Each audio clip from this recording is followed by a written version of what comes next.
Good morning, Stu, and nice to catch up with you, and certainly nice to make this video for you. Actually, to be honest, this is the first video I've made in 2 years, so bear with me if it's a bit rough. But yeah, I should actually get back to making a few more videos. Just haven't had the incentive or the wherewithal, or just the incentive really, to since our son passed away a couple of years ago. It's just been life as usual really, I guess, but there it is. However, here we go.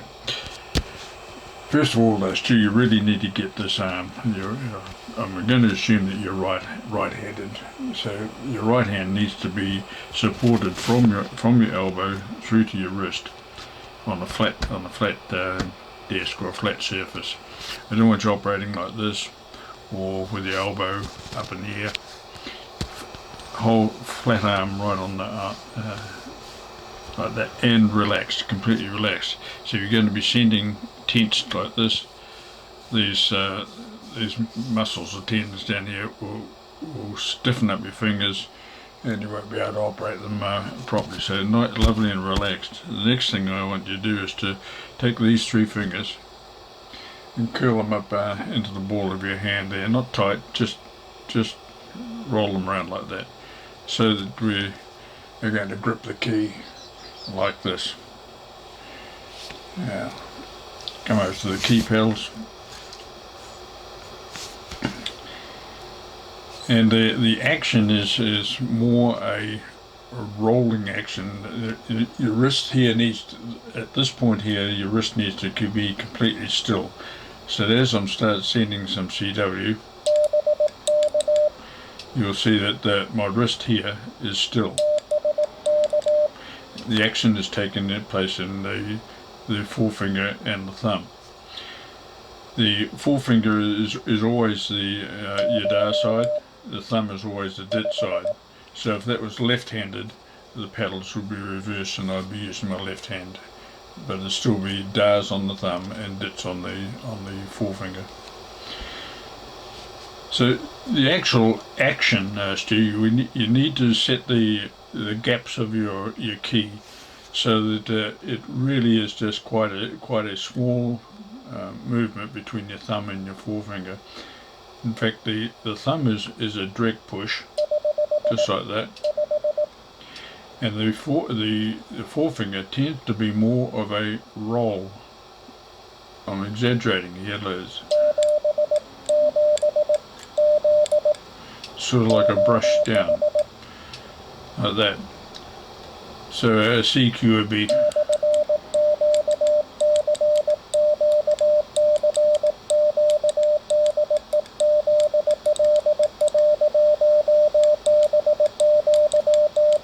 that was a bit rough too. A bit of a funny L there on the second one. But you see there's very minimal movement between my thumb and my finger. I don't want you to get into what they call a slapper style, which is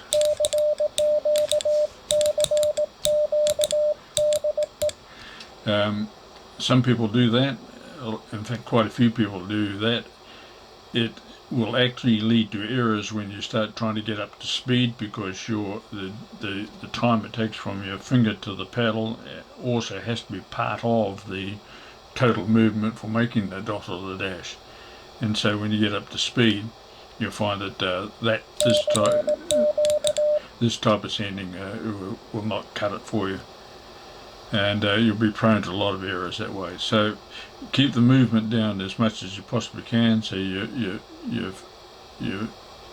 fingers and your thumb are almost on the paddles all the time, and it's just a case of sort of brushing that one down and pushing that.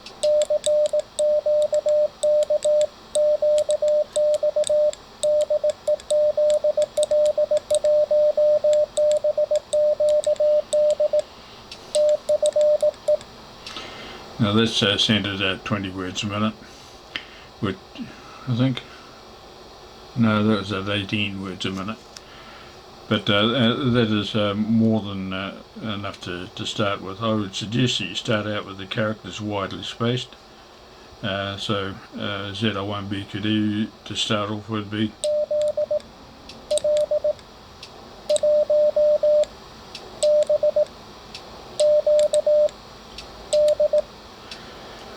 And then as you get a bit more proficient with it,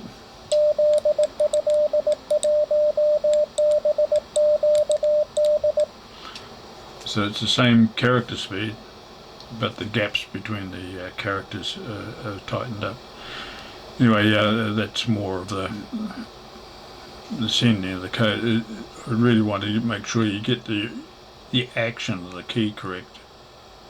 So it's really keeping this part of your wrist absolutely still, and it's a slight rolling of the forefinger and a push of the thumb.